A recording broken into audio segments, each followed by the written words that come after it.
Welcome to Pop Culture Retro, which was recently voted the 15th best podcast by the residents of the Golden Years Retirement Community in Boca Raton, Florida.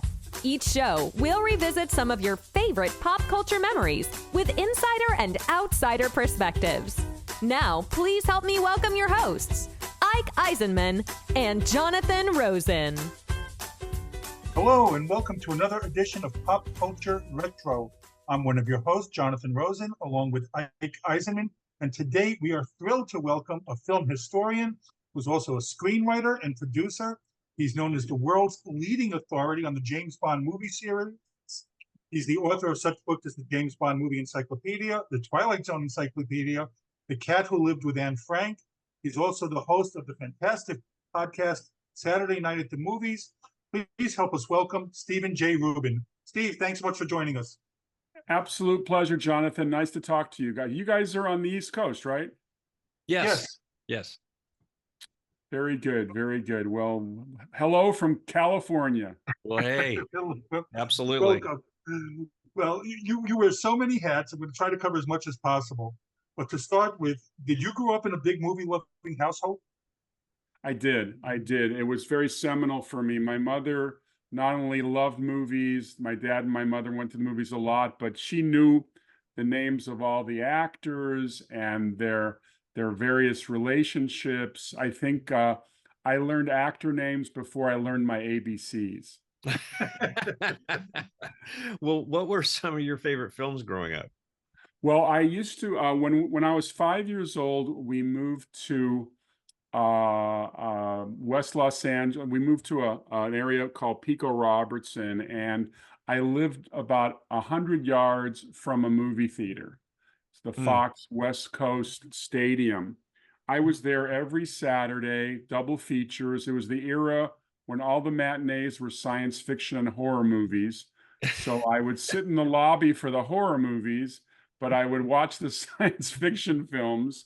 I definitely fell into that Roger Corman audience, but I also saw classics like The Day the Earth Stood Still, Forbidden Planet, The Blob, Invasion of the Body Snatchers, Village of the Damned. And these movies not only impressed me, but when I went to work as a staff writer at Cinefantastique magazine in the 70s, I started to write about the movies from a behind-the-scenes history by interviewing the actual filmmakers. Oh, wow. Well, how did you get your start in show business? Well, I went to UCLA, I studied history, and I was a reporter for the UCLA Daily Bruin during the Watergate era. So being a reporter was kind of cool. So when I got out of college, I decided to write a book, and the first book I wrote was called Combat Films, American Realism, 1945 to 1970. Kind of an esoteric topic, but it was kind of my film school.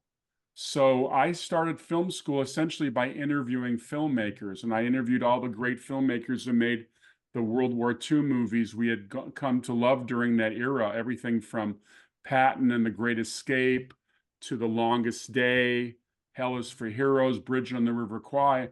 And it was during one of my interviews with one of these filmmakers, a writer, his name was Ted Scherderman, a terrific writer. He wrote a military picture called Hell to Eternity with Jeffrey Hunter, 1960.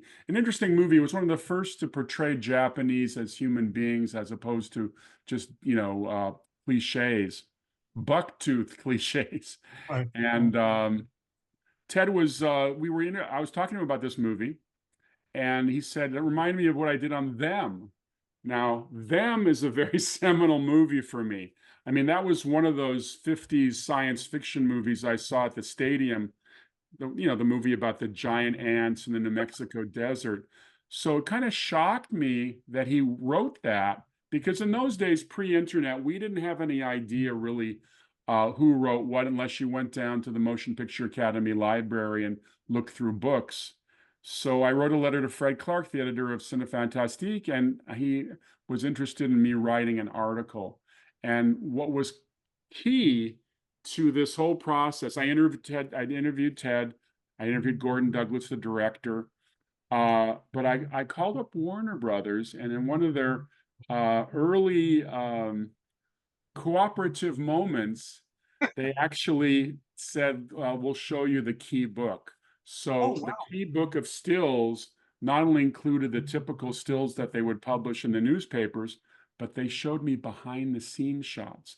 And no one had ever seen a behind the scenes photo on them. And when we published 3 of them in the magazine, it was one of those lightning moments where all of a sudden people were realizing that I was not just regurgitating another story about a classic science fiction movie, but I was doing original research. And that prompted me to do the same thing for Forbidden Planet. And then when it came to The Day the Earth Stood Still, I spent 6 months on that article. It was like a forensic, whole thing. Once again, getting the key book from the Fox people. I got my first fan letter from Leonard Maltin. Wow. So it was the beginning of my career. I realized I was onto something, and I realized that my specialty would be film research. And I actually coined the term film archaeologist. And that was kind of fun. I didn't make any money doing this, by the way. It was just kind of an avocation, and I had to make a living eventually. And that's how I eventually fell into movie publicity. Well, what was it like for you the first time you were actually on a movie set? Oh, it was like going to summer camp. It was heaven. I was who is a fine horror film director, did the remake of House on Haunted Hill and did a movie called Scared to Death. Bill, until he sold it recently for a fortune, he owned the original Robbie the Robot from Forbidden Planet. So Bill, I went on Scared to Death set and did a little bit of publicity with him. But my first official movie I worked on was in the fall of 1981. I worked on a Alan Rudolph thriller called Endangered Species, which was about these clandestine operatives testing germ warfare on the cows of northern Wyoming. And it was kind of a crazy conspiracy movie. I don't know if any of the listeners or viewers remember this, but back in the 70s, there were all these reports that they were finding mutilated cattle on the prairie, and there were no tracks around them, and their organs had been removed. So you can imagine what the tabloids had to say about that. They thought that flying saucers had come down to do experiments, or devil worshippers, or whatever. So I worked on that movie, and they sent me up, MGM sent me up to Sheridan, Wyoming, and Buffalo, Wyoming for 3 months. So it was incredible. I'm working on a movie, and I've been writing about movies for a decade by then. And just to participate in the actual making, because I was officially called a unit publicist. That meant you actually were part of the crew. And if you look in the credits for most movies, there's a unit publicist. Well, you and I spoke a few weeks ago, and you mentioned working on Porky's too. We had Tony Gagnos on, who recently passed, and he couldn't have been nicer. And both while recording and off the air as well. I saw that you had on Mark Carrier. Porky's was a movie that I loved back then and have revisited many times. So, what are some of your memories working on that set, and of Tony and the rest of the cast? Well, the beginning of '82, I had finished working on Endangered Species, and then there was a huge writer's strike. So we were really down for the count for about 6 months. But then I got a call from Cheryl Boone Isaacs, who later became the head of the Motion Picture Academy, and they hired me to be the publicist on Porky's 2. Porky's 1 had gone through the roof. It was the first comedy in American film history to gross over $100 million. So they put Porky's 2 into production very quickly. And I was really looking forward to working on the sequel to a huge hit. So I get down to Miami, Florida that summer, and I'm immediately told that the set is closed, there will be no publicity. So I'm assigned to a movie for 3 months, and literally I'm told not to do what I do. So it's like farmers getting those subsidies. Don't farm and we'll pay you. The reason they closed the set, if you recall, if you'd seen Porky's 2, there's a subplot that the Ku Klux Klan is now involved in a revenge thing, working with Porky. But the fun thing about working on Porky's 2, I got to know the guys really well. We called them the Dirty Half Dozen. Tony, of course, was one of them. Wyatt Knight and Cyril O'Reilly and Dan Monahan, Mark Harrier. And one night I was in their trailer and they were playing poker with matchsticks. And I'm looking at them, so the next day I went to the drugstore and I bought them a set of chips. And I came back, handed them the caddy, and they said, "Why don't you play with us?" I spent the whole summer playing Porky with the boys playing poker with the boys of Porky's. And I got to know them really well. I wrote stories about them. As a publicist, you do a number of things. It's not just bringing media to the set, which I couldn't do, but you write stories about them that hopefully the press will later find interesting enough to interview the actors. And working on the set was an experience. I'll never forget, there's a sequence where they're reenacting they're doing a play. I think Pee-wee is playing the little sprightly character in As You Like It from Shakespeare. And I made the mistake of sitting in the first row while they're filming this. It's like a 3-minute scene. So I had to cough. And I held it in. I literally nearly passed out. It was just horrible because we were sitting near the glide path of Miami International Airport. So we were always being disturbed by these jets flying overhead. So finally they get a clean take and I'm sitting in the first row and I can't breathe. But fortunately, they said cut and I let out one of the biggest coughs in history. Oh, geez. That's always so freaking nerve-wracking on a set. It is nerve-wracking because you got to really be aware how sensitive the set is. But I had a lot of fun on that show, and I rented an apartment on Key Biscayne. I really enjoyed the experience. Especially if you were paid to do nothing, or not do your job. And then Don Carmody, the producer of the movie, then hired me to do the unit for Space Hunter Adventures in the Forbidden Zone. I saw that in the theater. Yeah, it was 3D in 3D. Of course, It didn't start being in 3D. They decided to make it 3D very quickly because there was this little kind of trend in Hollywood to bring back 3D. Well, as a unit publicist, what are some of your? I mean, you mentioned a couple things, but what are some of your responsibilities? You're the primary media liaison between the film and the outside world.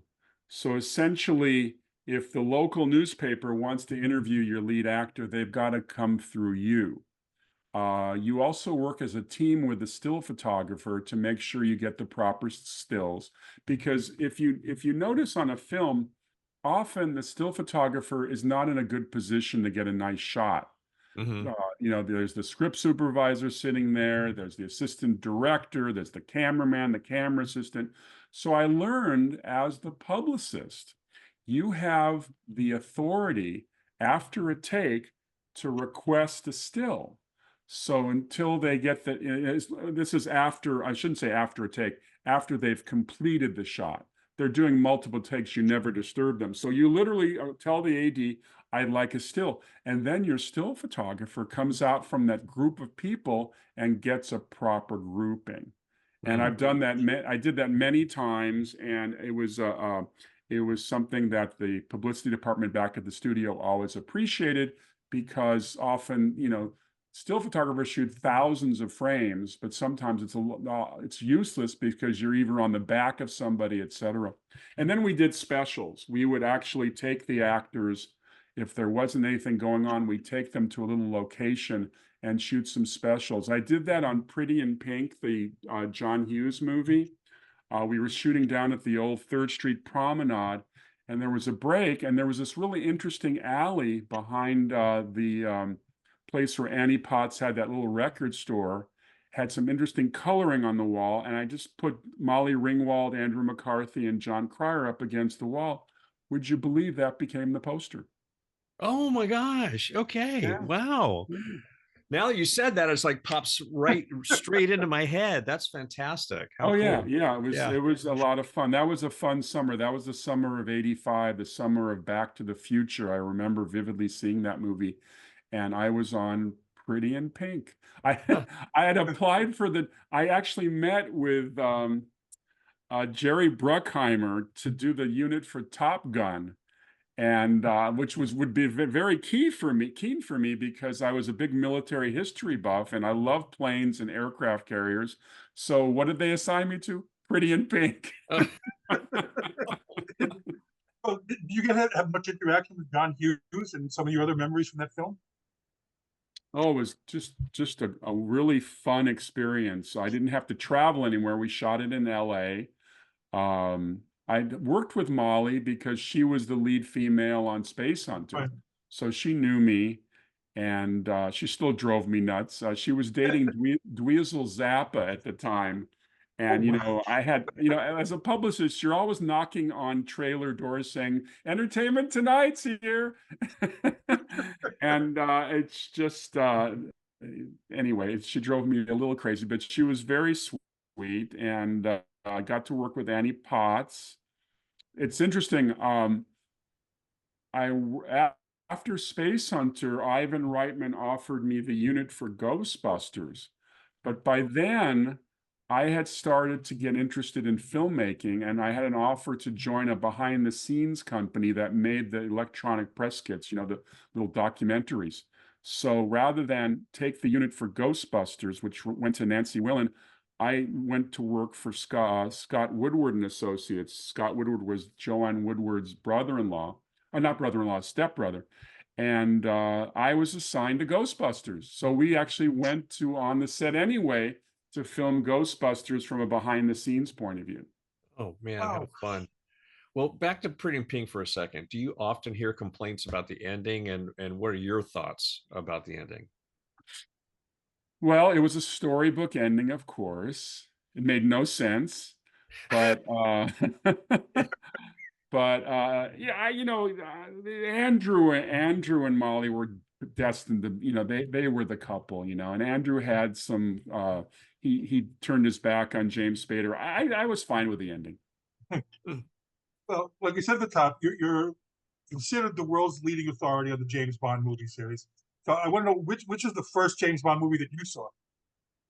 Well, Christmas '64, I went to see Goldfinger first run at the Chinese. And it was a big thing for me because I had read the book recently. In my middle school classroom, all the guys had James Bond novels on their desks. It was like a thing, those colorful Signet paperback covers. And my dad had come home from a business trip. My dad read a lot of Westerns. And the last thing I wanted to read was Westerns. But one day he threw the novel Goldfinger on my desk, that paperback with the nude blonde on the cover. And I said, "What's that?" And he said, "You might like this." So it was obviously I'm reading, what am I, 12? And I'm reading about James Bond's women and pussy galore. And so when I went to see the movie, the movie in Christmas '64 was like going to see the latest Avengers movie today or Avatar. It was a huge event. And I was just thinking about this the other day when he goes down to Q's garage and Q shows him the Aston Martin for the first time. How could you not find it the coolest moment in cinema? My goodness. And to this day, that's my favorite Bond movie. I'm a big fan of the first Daniel Craig Casino Royale, which I think was just amazing. But Goldfinger will always be my favorite. Oh, I have to agree with you on that one. I saw it as a kid. It had to have been a second a second run in the theaters, but really getting to see that, and you have a recollection of seeing movies like that in the theaters. It's just so incredibly special. And what is it about the series that you love? Well, it's interesting. The series, of course, has changed over the years. I love the sexiness of the early Bond movies. It was something very new. I joke that my puberty began with James Bond. It kind of spoiled me because, as a young single male in my 20s, I began to think that, that women were like James Bond girls, and that's not very true. So, in fact, to quote Goldfinger, I'd be driving down Sunset Boulevard in West LA, and I'd see a pretty girl in a car. I'd start chasing after them, and I'd suddenly say to myself as I slow down, "Discipline, 007, discipline." Well, So since you yeah, took- no, but I'm just- I love the sexiness of it. I love I love the banter. That throwaway humor that was such a stock and trade for Sean. When Roger became Bond, the humor became a little bit more real humor. I mean, like I always compare Sean Connery's moment in Dr. No when he's being chased by the hearse goes over the cliff, and the construction worker comes running up and says, "What happened?" And Bond, very deadpan, says, "I think they were on their way to a funeral." And that kind of line is called throwaway humor. It's meant to be funny, but they're not trying to be comedic. Roger, of course, was a wonderful light comedian. So in The Spy Who Loved Me, he's being chased by Jaws. It's like a scene out of Wile E. Coyote and the Roadrunner. I mean, it got to be a little too comedic for me, although over the years, I began to realize that Roger catapulted the series to another level in the 70s, reaching a whole new generation. And they became big, big, epic adventure films.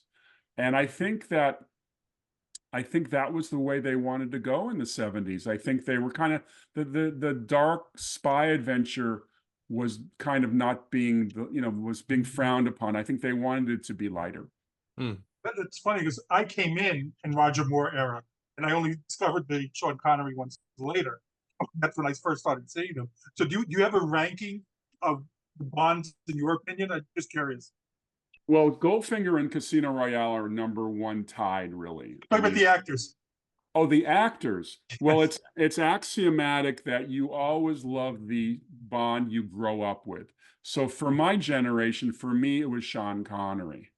So, and every time I ask this question, if somebody was growing up in the 70s, it's Roger Moore. If they are growing up in the early 90s, it was Pierce Brosnan. And of course, the new Daniel Craig's. Everyone has contributed. Even there are people up there who really love Timothy Dalton. I never thought he was right for Bond. I thought he was an excellent actor, but by following the Rogers, the Timothy Dalton Bonds were just not as good. And I thought that he couldn't do the humor at all, the lightness of it. And I don't think the scripts were as well written. When he did, I think when he was going to do, let's see, The Living Daylights, I think that was written for Pierce. But as you recall, Pierce Brosnan could not get out of his Remington Steele contract. Well, you've said a couple times your favorites are Goldfinger and Casino Royale. Would you rank them as the two best Bond films, or do you think there's maybe, I don't know, that's probably not a fair question, but. Well, no, I mean, it's fair. I mean, people are always asking me that question. I think that it's certainly my favorites. I rank them very high, along with From Russia with Love, Thunderball, Dr. No, Honor Majesty's Secret Service was just very underrated. I think if you start to look into the history of George Lazenby and Bond, considering he had no acting experience whatsoever, the fact that Peter Hunt was able to guide him and turn him into I thought, a terrific James Bond. I think that he for someone who had no acting experience, he seems so comfortable playing Bond. Now, anybody who follows Sean Connery is going to stub their toe badly. But if you look at Secret Service today, I think it's a movie that is beautifully directed. Peter had edited the first 5 movies, so it was kind of a gift that Broccoli and Saltzman gave him to direct his first film. So he poured himself into that movie, and it may be the best directed of all the Bond movies. Now, you touched upon it a little bit also. I'm curious, So each Bond had a different tone to them. You mentioned, we started talking about Roger Moore and Timothy Dalton a little bit there.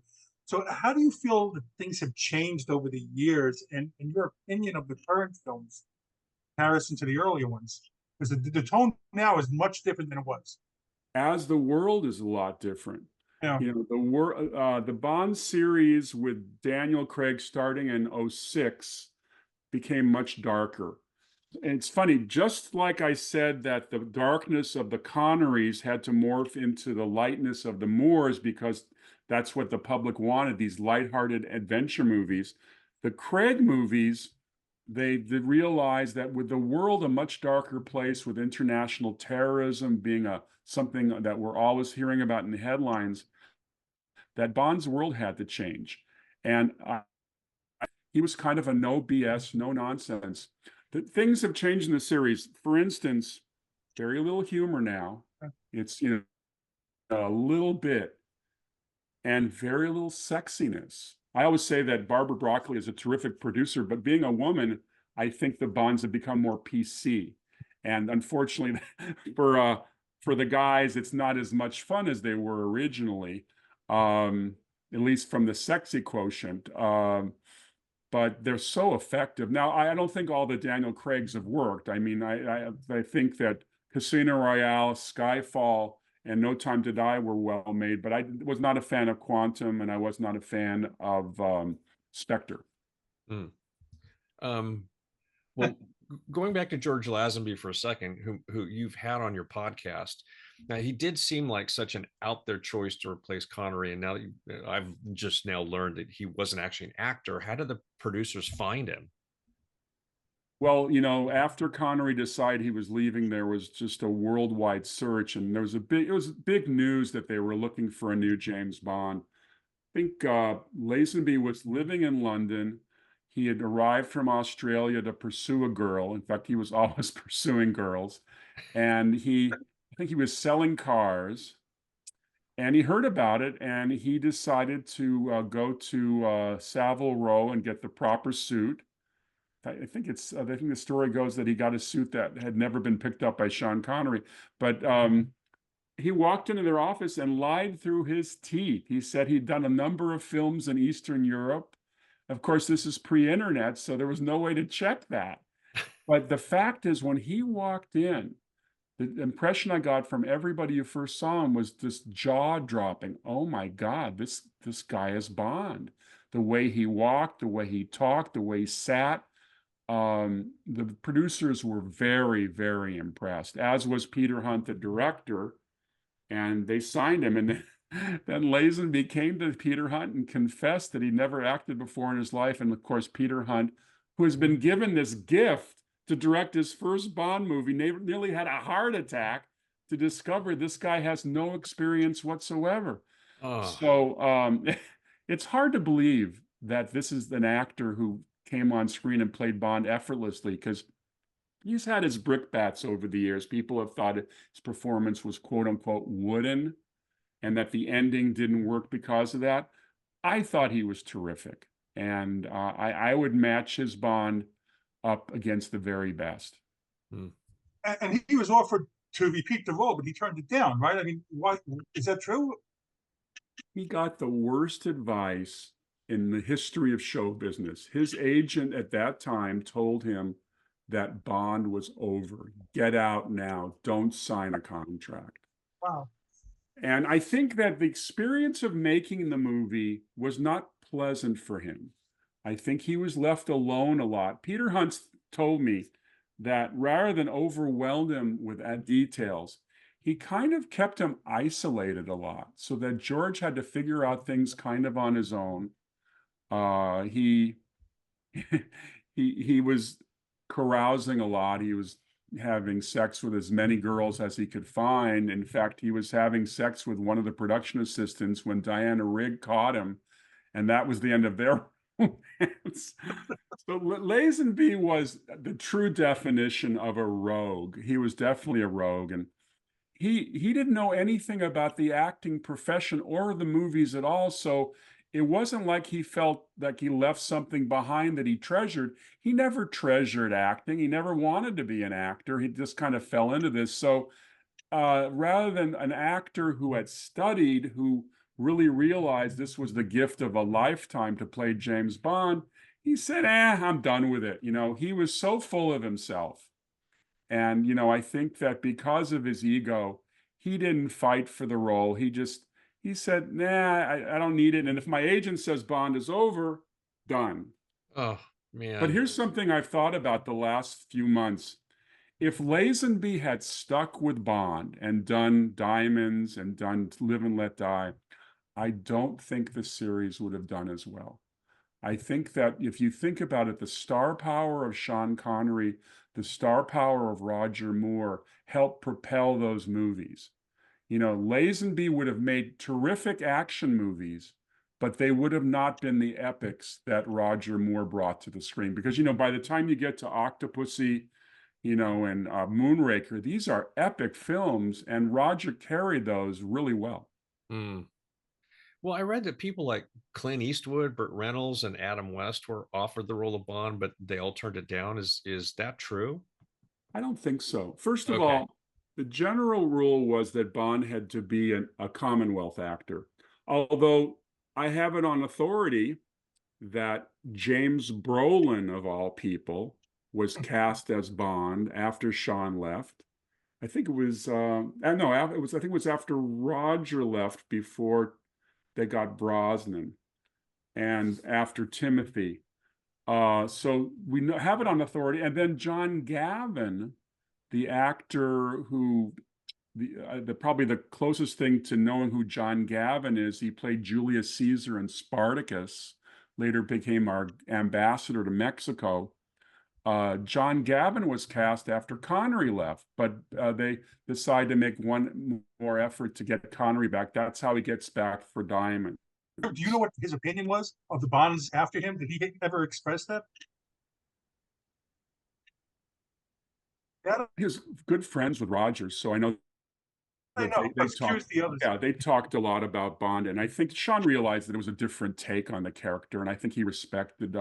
I think he always said nice things about the other actors. I think he even said nice things about Lazenby. Connery did not like the producers much. He felt that they really did not compensate him the way he should have been compensated as the leader of that series. And one of the first rules of thumb as a producer is you've got to take care of your actors. And I think Albert Broccoli and Harry Saltzman kind of did not take care of Sean the way he should have taken care. And then he walked after You Only Live Twice, although he came back for Diamonds because they offered him a lot of money and backing 2 of his films. So. Well, you've now written several Bond books. What are some of the most surprising facts you've discovered when writing them? Well, I was doing the commentary track on the DVD release of Never Say Never Again, which is kind of informally referred to as the Thunderball remake. I was interviewing Lorenzo Semple Jr. Part of the interesting thing on doing the research on the Bond is trying to find out where it all began and how it began. We knew that Casino Royale was the first book optioned by Gregory Ratoff, the American actor, or I should say the Russian actor. And turned out that Lorenzo Semple Jr., who uncredited worked on Never Say Never Again, worked for Gregory Ratoff at Fox in the 50s. Lorenzo told me they were going to turn Casino Royale into a female-driven picture, and that the first Bond would be Susan Hayward, which I found to be crazy. I mean, there's, of course, when No Time to Die came out, everybody thought Bond was going to become a woman because they thought that the black actress who Lashana Lynch was going to be the new James Bond. Of course, if you watch the movie, you just realize she took the 007 designation. She wasn't being James Bond. But I discovered that there could have been a female James Bond in 1957 if it had worked, but it never worked. That was one of the facts I learned from Lorenzo. In my encyclopedia, got lots of things. I'm a fact nut, as you can tell from my early retrospective work. I'm always looking for things that people don't generally know. So my encyclopedia, which you have up on the wall, Jonathan, thank you, is full of enough facts to stuff a horse. I want to move on to another encyclopedia you wrote, the Twilight Zone. So it's always ranked in like the list as being among the greatest shows ever. How did that series come about? Again, out of frustration, Rod Serling, one of the great writers of all time, perhaps the most famous writer in television in American history. He had been doing live television dramas in New York and was frustrated by advertiser and sponsor interference, network interference. They told him once he wanted to tell the Emmett Till story, the whole story of Emmett Till, which became a movie recently. And they said, you can do it as long as you turn him into a Mexican, that kind of stuff. They just didn't want to do anything about racism, anything controversial. So Rod came out to New York, came out to California and decided to take his morality tales, which were important to him, and disguise them in science fiction, fantasy, and horror. So that's how the Twilight Zone came about. He had a big success with a 1-hour Desilu show called The Time Element with William Bendix. I don't know if you guys know about that. The Time Element was a terrific Rod Serling type show about a New York bartender played by William Bendix, who every night when he goes to sleep, he dreams he's at Pearl Harbor at the day before the attack, and he can't convince anybody what's going to happen. So when the Time Element got on the air, a very Twilight Zone story, they got lots of fan mail. So CBS saw that and then realized that Rod could do this with a series, and that's how the Twilight Zone came about. It was a difficult thing for him because anthology as a form was starting to go out of favor. In fact, the head of CBS, which eventually bought the Twilight Zone, had just canceled Playhouse 90, which was a huge, probably the most famous show of its era. Mm-hmm. Well, I was reading that Serling took credit for the ending of the original Planet of the Apes. Is there any truth to that? Yeah, it's very Serling type ending. I have no doubt that was his. Yeah, I have just always assumed that it was his. So. Oh yeah. It's interesting. I love Rod Serling's work. In doing the research for the Twilight Zone Encyclopedia, I watched all 156 episodes in a row, to just feel it as it progressed. In the history of television, I don't think there's been a show that had that much quality and that kind of casting. I think it's unprecedented.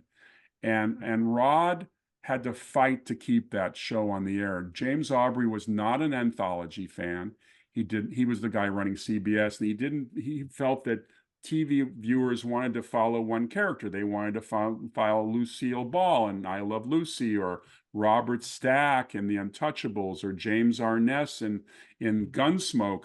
So he canceled the show after the 3rd season, and they brought in a show called Fair Exchange.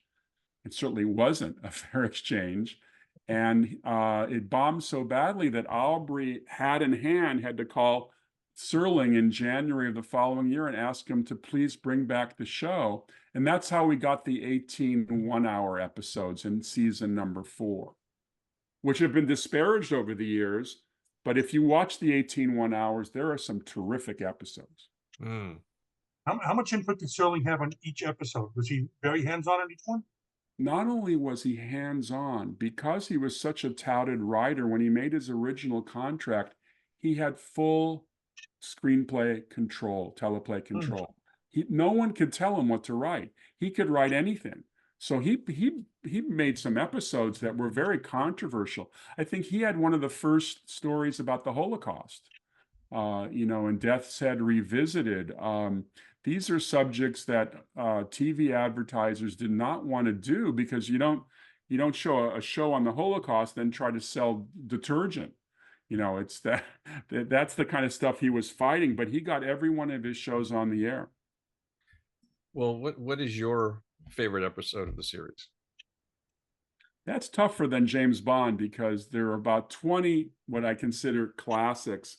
But the show I have most fun with probably is Burgess Meredith as the bank clerk in Time Enough at Last, which every time I've seen it probably 30 times, and it still drives me crazy. And I also like anything that's time travel. In fact, the seventh is made up of phantoms, which I think is a fifth season episode, where an American tank crew goes through a time warp and ends up at Custer's Last Stand. I actually took a crew out to Camp Pendleton in California, and we made a little remake as kind of an experiment. And Michael Cole from Mod Squad was my colonel in charge of the unit. It was a lot of fun. It was a lot of fun. Awesome. On your book, you worked in conjunction with the Serling estate. So what kind of access did you have, and what were some of the cool things you got to see, I guess? Well, every photograph in the book was supplied by Carol Serling, Rod's widow. She was terrifically cooperative. She also let me see all the contracts, so I could tell you exactly what 99% of the actors made for each role. And these are iconic roles that over the years have become, this part of our television language. And you realize that some of the supporting players got $800 to be in the show, and it's hard to believe. I mean, top of show back in the late 50s and early 60s was $5,000 to play the lead. I also remember loving the 80s revival series. What was your opinion on that one? Well, I'm kind of embarrassed to say that I've pretty much never seen any of the 80s revival shows. For me, Twilight Zone has to be seen in black and white. So color shows, I did try to watch the Jordan Peele shows. And I watched the first one about the stand-up comic. I thought it was pretty good. But the second one about that airline passenger, they were trying to kind of do a riff on the Nightmare at 20,000 Feet episode, I thought was so awful. I turned it off and I didn't go back to it. Someday I'll revisit. But my book, The Twilight Zone Encyclopedia, is totally devoted to the black and white 1950s and 60s episodes. So what other random surprising things did you discover while researching the book? Well, Cliff Robertson was coming out to do 100 Yards Over the Rim. That was a time travel episode. And he had to catch a flight out of New York, but he was supposed to get there a little early. So he called up production in California, said, "Can I leave on another date so I don't have to just sit around for the weekend?" So they said fine. So the plane he was supposed to catch went into the East River and killed everybody. So that was something that scared the heck out of him. Kind of a Twilight Zone. Here's a funny thing. I tell this story quite a bit. I went to a Twilight Zone symposium in Binghamton, which is Rod's pretty much his hometown. And I went out, one of my friends who also writes for Twilight Zone stories behind the scenes, we went out to Rod's house, Rod's little house in suburban Binghamton. And a lady came out of the house and offered to take a picture of us in front of the house, which I thought was terrific. So I'm there with my friend. I looked at the picture afterwards. It was in black and white. And it doesn't make any sense to me, because if you have an iPhone, all your photos are always in color. To do a black and white photo, you have to do something. You've got to create a thing. Well, I didn't touch I didn't touch it. But here's the other strange story, which I've related a few times. I asked Carol one day, what motivated Rod to write the stories he did? What were his influences? So she handed me a published book of his teleplays from New York, Requiem for a Heavyweight, The Comedian, all that kind of stuff. And there was a long preface where he talks about what influenced him. So I was so eager to get into that, I put it on my desk. I went out to dinner with my wife, and I came back and the book was gone. And to this day, I have no idea what happened to that book. I laid it on my desk.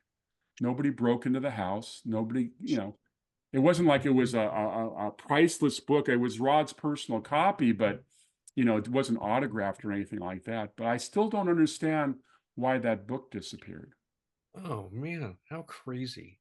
So you've pretty much already answered this, but in your book, you don't cover the Twilight Zone movie. I don't really know, although I'm a fan of most of it. I think that the George Miller episode with John Lithgow is terrific. And the other ones are just okay.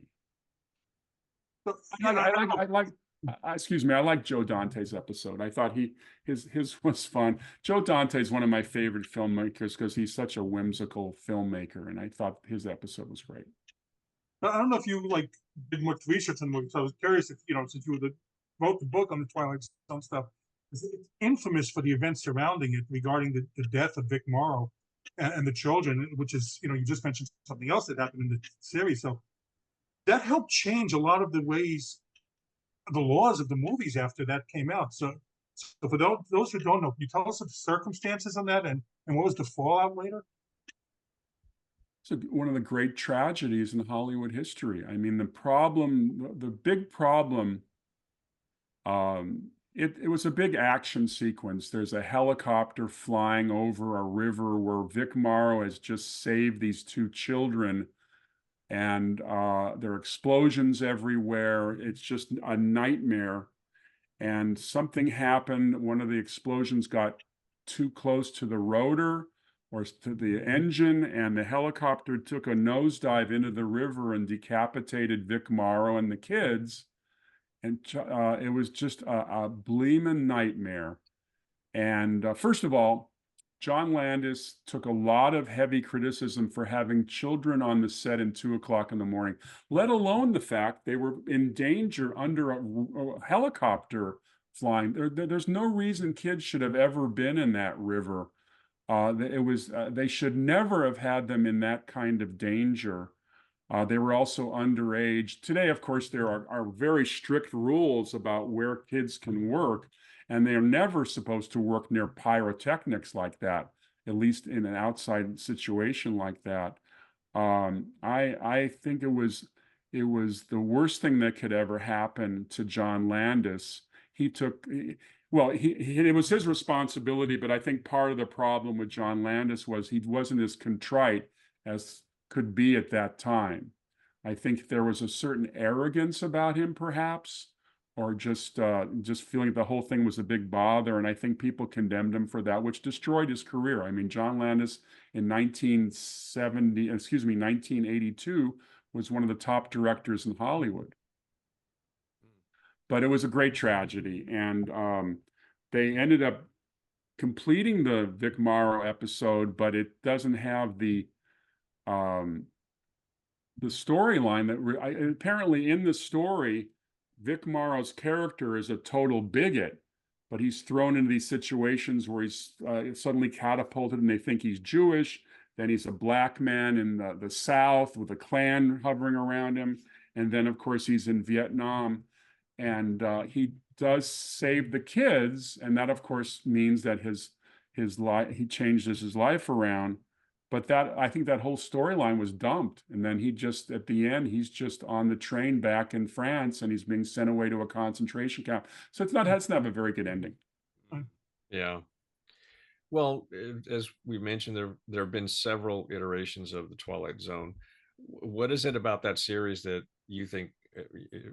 What is it about that appeals to people so strongly? Well, the original Twilight Zone, which is what I prefer to comment on, was that those stories could happen to anybody. The way they were told, it was that they were everyman stories. Even outlandish stories involving time travel or spaceships, Rod made them so real because they weren't happening to big celebrities or political figures or generals. They were mostly happening to ordinary guys and gals. So I think people identified that, and he had an ability with his dialogue. These are very dialogue-heavy shows. Now, he didn't write all of them. He wrote, I think, 92 of 156. He also had Richard Matheson wrote some classics, Charles Beaumont, George Clayton Johnson. But the shows were just beautifully written for that format. Well, have you heard anything about any future versions of the show? Good question. There's always talk of, I'll tell you, somebody who was dying to do a Twilight Zone movie is J.J. Abrams. Oh, J.J. yeah. Abrams just it's he was kind enough to give me a nice quote for my book, and I I think he will eventually do something because it's his ultimate goal to make Twilight Zone, because he considers the Twilight Zone series the greatest series of all time. Mm. He was in the news last week about Back to the Future that they were talking about that as well, J.J. Abrams. But Really? yeah, that's what they were talking about. I don't know if it, what truth there is to it. I hope they don't bring that. I mean, Hollywood is so obsessed with Yeah. remakes and sequels. I mean, it's just gotten to be. I was looking at the lineup for movies for the summer, and it's all sequels. I mean, it's just an original. I've got a bunch of great comedy scripts, and just getting people to read it is challenging. Can I talk a little bit about my children's So book? that's what we're going to do now. We're going right on to that. Oh, perfect. I definitely didn't want to miss that opportunity. No, That's- we got a few more things to cover here, so we're going to go right into that right now. So I do want to discuss. It's there behind you, The Cat Who Lived with Anne Frank. It's a fantastic book, and I think a good way to introduce younger readers to the subject, especially at a time when anti-Semitism is spiraling.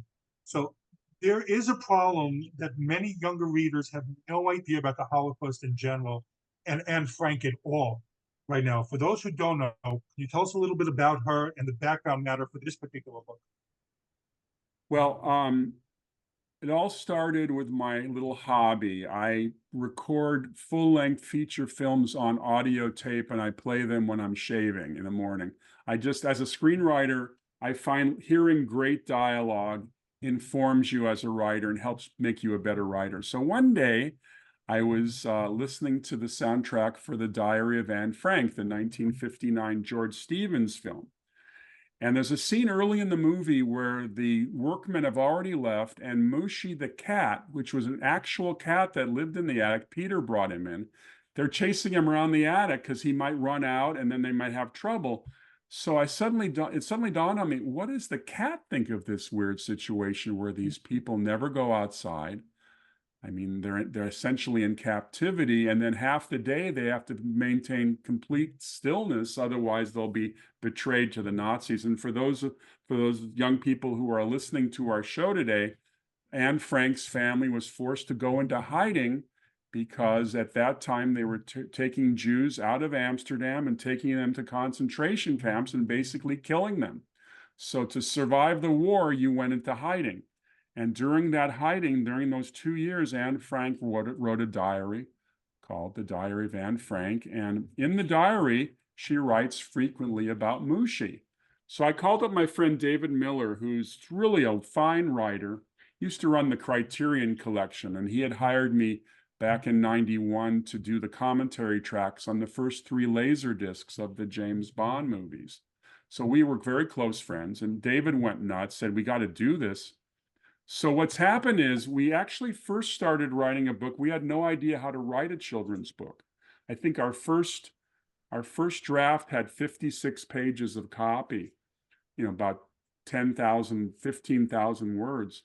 This book follows the formula for children's books. It's almost, I think it's 1,100 words, so very few words, mostly illustrations, and Elizabeth Badley did a nice job. So we took a while to get the format down, and then subsequently we've written a screenplay. The book is Anne's story from Mushi's point of view. Mushi describes what's going on not only inside the attic, but Mushi's the only character who leaves the attic every day because he just climbs through the coal chute and he climbs down the chestnut tree and walks around what has essentially become an armed camp because the Nazis have taken over Amsterdam. The movie we've written, Mushi leaves the attic and joins the Dutch animal resistance. And the Nazis in our story are the German Shepherds, Rottweilers, and Pinschers that patrol the canals. So it's kind of what we call The Lion King meets Inglourious Bastards. For kids. So, we're very hopeful to get that thing moving soon because it's an important story. And as you mentioned, it's important to teach this period of history to young people so that maybe if they grow up, they understand where Jews are coming from. Well, I think like a couple of months ago, even like one of the schools in Amsterdam like barred the book, Anne Frank's, the Diary of Anne Frank, because of complaints. So, in your opinion, I don't know if this, you can answer this or not, but how can people find out more about, and where would you direct them to find material to combat anti-Semitism right now? Well, certainly start with our book. Right. Yes. But I think that it's important not only to educate young people, but teachers as well. I mean, it's important to teach the history. Anne Frank has always been a gentle way of opening the door. First of all, if you really think about it, Anne Frank may be the only Holocaust who died in the Holocaust who people remember. 6 million Jews were murdered. Who remembers anybody but Anne Frank? So, through Anne Frank, we kind of opened up the doors. And because she was a teenager, because she was writing about her life as a normal teenager in an extraordinary situation, I think young people really identify with what would they have done if they were in that situation. So, and to start education with young people, it should start with Anne Frank. And amongst the really young kids, what I call the 8 to 14s, our book is a good introduction. Well, do you have any plans to write any more children's books? Well, I have a sequel in mind to this book. And Mushi survives the war, and I think he's going to go down to Palestine. We call it Mushi in the Holy Land. So it's a whole different story, but we haven't really started on that. Like I said, we've been focusing on our comedy scripts, but I'm open to more children's books. It's a process. Oh, yeah, I cannot imagine. But we want to discuss your fantastic podcast, Saturday Night at the Movies. And you do a nice mix of interviews and talking about movies. How did that come about, and what made you decide to do it? Well, people like you guys. I mean, I'd heard about all these podcasts, and I wanted to get in on the action because I felt that podcast, as working in show business, if you don't have a podcast, you're out, what is it? Fear of missing out, FOMO, Right. And I have this just love of the business, and an opportunity presented itself, and I'd like to do more hosting work. I'd like to, I guess the person who I would like most like to be like is Ben Mankiewicz on Turner Classic Movies, hosting the movie, telling people about it. And that's one of my goals. The podcast has really opened up doors. Now I have a second podcast now in addition, and I call it, by the way, I call it Stephen J. Rubin's Saturday Night at the Movies, because there are a lot of Saturday Night at the Movies out there. So if anybody wants to find my podcast, it's Stephen Jay Rubin, Saturday Night at the Movies. I also joined forces with two producer friends of mine, Arthur Friedman and Julian Schlossberg, and we now have a podcast called Tales from Hollywoodland, which we also do on a weekly basis. And we talk about very broad categories, do some interviews, but having fun. Well, people always ask me this, and I usually have a two-pronged answer, but do you have any favorite episodes or guests that stick out in your mind for any particular reason? Well, tracking Deborah Paget down in Texas was fun for me because she was always one of those gorgeous actresses of the 50s who stood out, whether she's opposite Jimmy Stewart in Broken Arrow or John Derek in The Ten Commandments. So I had a lot of fun with her. That was a fun show for me. And then recently I've had a two-parter with Robert Walden, the actor from Lou Grant, who was also in Capricorn 1, All the President's Men, and The Hospital, the George C. Scott classic. So I love to get interesting insights. Having Jimmy Hunt on the show talking about Invaders from Mars was also fun. Turned out we went to the same junior high school. Well, what goes into your decisions on what to cover for the podcast? Good question. Just walking into Larry Edmond's bookshop on Hollywood Boulevard and seeing the latest books has helped. I find authors are terrific guests, and then ideas come to me just out of the blue. Let's see, coming up this week, I'm interviewing Al Morris, now a producer. He's an old friend. He actually helped me sell my movie version of the TV series Combat, the Vic Morrow TV series, to Paramount back in the 90s. It didn't go, but I made enough money to buy a house, which was great. So Alan's an old friend. And then following that, Carolyn Pfeiffer is going to be on my show. And Carolyn is a producer, ex-publicist. When I mentioned my very first movie was Endangered Species with Alan Rudolph's Thriller, Carolyn was the producer on that. That was my baptism of fire.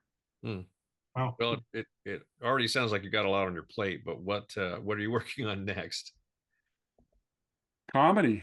Yeah. We've got, believe it or not, we've written 25 originals. And I guess the number one mission for me is to find a literary agent at a time when literary agents do not want to take on new clients. It's just it's like a wall. It's like that atmospheric wall that prevented LA from getting rain for 5 years. Well, I'm hoping that wall's going to come down just like it has for the rain. So you've written books on the Twilight Zone, James Bond, Combat. So is there any subject that you want to cover and are considering doing? Well, to be honest, I would love to meet Quentin Tarantino. I was so impressed with his last movie, Once Upon a Time in Hollywood. I think it deserves a coffee table book, with a lot of behind the scenes stuff, which I haven't seen anything on that. Quentin is kind of like literary agents. He's very hard to track down, but I love his films. He's such a crazy filmmaker. And that movie, having grown up in LA and been around in '69 in LA when it all happened, the beats in that movie just sang to me. You do a Tarantino book in general. I mean, encyclopedia. Yeah, but this one would be focused on Once Upon a Time in Hollywood. Everybody was just so terrific in that movie. Yeah. Well, how can people follow you on social media? Okay, so I have a very strong presence on Facebook. Stephen J. Rubin, Saturday Night at the Movies, has a page, and then I have Stephen J. Rubin as me. And I'm also on LinkedIn. I'm on Instagram. Yeah, just reaching out to me. It's in Facebook, you'll find me, and I certainly will answer any questions people have. I'm sorry, I also have a website, stephenjrubin.com.